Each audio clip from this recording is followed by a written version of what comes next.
telling you. Now, I love the fact that you have this new column. Tell us about Duffonomics, because I think people need to hear about this. I think it's super cool.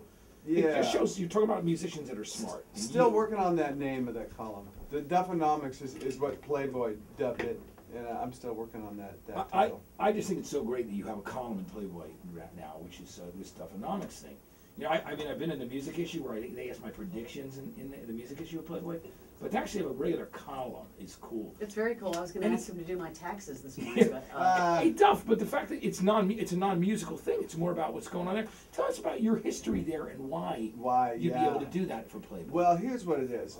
Life is I think about 15 years ago or something, I stopped trying to predict what I was going to be doing in 4 weeks' time from any given moment, because I just don't know. And it's been a great journey for me thus far. And I started writing a weekly column for the Seattle Weekly. And last August, I started writing this weekly column, and I'd write about whatever I wanted to write about. I'd write about climbing a mountain, or my disdain for a mall, or my dog's flatulence, or whatever, you know. And I'd write these columns, and people started to write in, and it became a popular column for the weekly.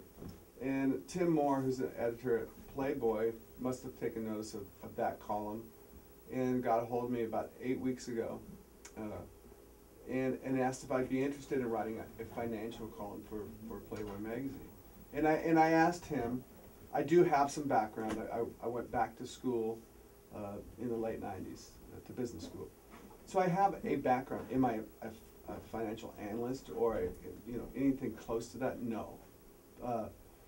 And so I asked Tim Moore, the editor of Playboy, where did he see my part as a financial columnist for Playboy, and he said, do whatever you want.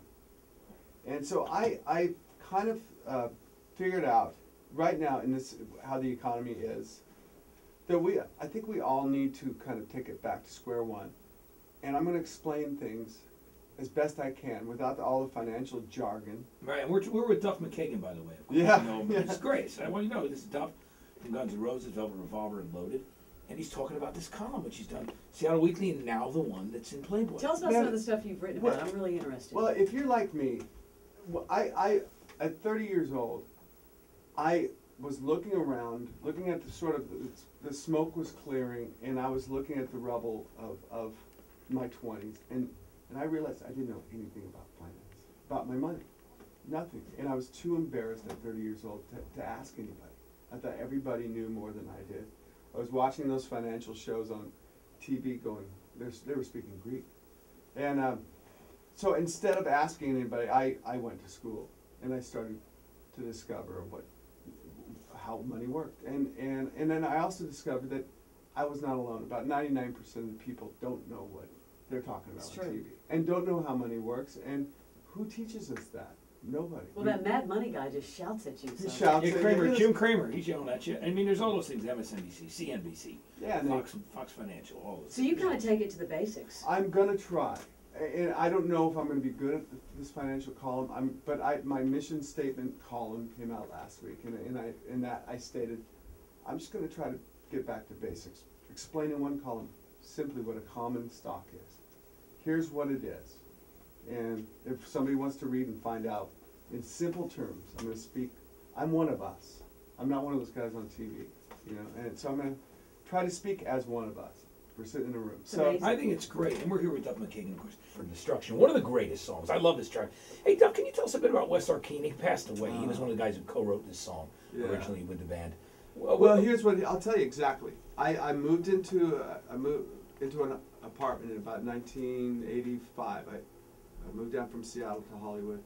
Moved into this apartment. It was Hollywood was pretty decrepit back then, low income. And I got this great apartment for $300 a month or something. And my next door neighbor was this little dude, West, and he played guitar and was a sweet man and really had a lust for life like I haven't seen in anybody else to this day. And he would teach me these alternative tunings. I didn't know you could tune a guitar to anything but kind of standard tuning. And he showed me an open E tuning, which is you can use a slide on open E tuning. And straight from that tuning, sitting there with Wes, I wrote It's So Easy. Yeah. And that became, you know, one of our songs. And so Wes became sort of like a sixth member of GNR. He was our mascot. Yeah. We would sit and we would write with Wes. He'd always be around with a guitar on. And he added something to that band. He's sort of an unsung hero of that band. And we're talking about Wes Darkino. Wes He Darkino. passed away a few He did. years back, didn't he? He died in 97. Didn't make it. Duff, we just saw you in LA and we were talking to you about Velvet Revolver. You guys have been auditioning new singers, and we read over the weekend that you've sort of narrowed it down to a couple of people. You know, can we twist your arm? Or? No. There'll be an actual press. I'm sure there'll be a real press release at some point. I'm sure. Well, if you need anybody to host a press conference, brother, I'm there for you. So you Yeah. feel like next year you guys will go back on the road, or this year? And hopefully the press release isn't something like we all decided to be cross-dressing. Yeah. Because I know you've got your own band, but I mean, are you going to go out on the road with Velvet Revolver before the end of this year, or is it next year? Here's what's my next 2 years. I was sitting down to dinner last night and kind of reviewing what's going on in my life, and it's going to be busy. Loaded is going to go out and tour. Yeah, we made this record that Loaded's a band I've had for the last 10 or 11 years. Yeah, it's a band you started in Seattle. A bunch That's of guys right. you hung out with out there. When you moved up there to kind of get away from the LA thing, and you just I went back moved home. up there to go back home. Yeah. To I'd gotten sober, and I wanted to get an education, and then I went to business school, but I couldn't just stop playing music. That's not in me. I know I'll never be able to stop playing music. Oh man, we don't want you to stop playing Yeah. music. Duff. Well, We love it. everybody has this thing like when I retire, and then you You're think there. you're gonna move to a base of a mountain somewhere and start hiking, and I don't know. So so you've got this 2-year plan. So So the next 2 years, yeah, I'm gonna tour with Loaded. There's some really positive things happening with Velvet Revolver right now, which I won't really. Well, I'll be so happy to see you and Slash and Matt out again. Tomorrow. Yeah, You know yeah. what I don't. I know we haven't made our best VR record. Yeah. I know that we have our best record yet to come. So, we're gonna start playing with VR at some point, and we're gonna be making a record. So I'll be touring with Loaded, making a record with VR, touring with VR, writing these 2 columns every week. I think it's great. The Loaded, like I said, we've been a band for 10 or 11 years, and it really helps, adds a lot of depth to a band when everybody can sing, and when everybody's voice adds something to it. But it's amazing players, really, really articulate, smart guys in that band, and come up with really interesting kind of left of center backup vocals, backup harmonies. Yeah, I got to ask you about this too. There's been a big thing in the news yesterday, Duff. You probably heard about it, where Axl was interviewed and he said he'd never reunite with Slash. He'd be dead. I by thought then. the big thing in the news yesterday was GM laying off 10,000 Yeah, that was employees after the bailout. Duff's a That financial was- guy now. that's- yeah. That's kind of bigger news to me. Yeah. The bigger music news. Oh, music news, sorry. Yeah. was So Axl. what did you think? I mean, what was your feeling on that? I mean, it's just because Slash is always really kind about Axl and about the GNR record that he did in the press. I mean, I talk to Slash regularly, and you Yeah. play with him in VR. Yeah. And so what was the feeling about that? I mean, is that I actually haven't read the article, but I was in town here doing a bunch of radio, and that's of course where I found out about it. It was on air. I haven't yet to read the article, and you know what? I don't read that kind of stuff, music. I don't ever read music magazines or interviews.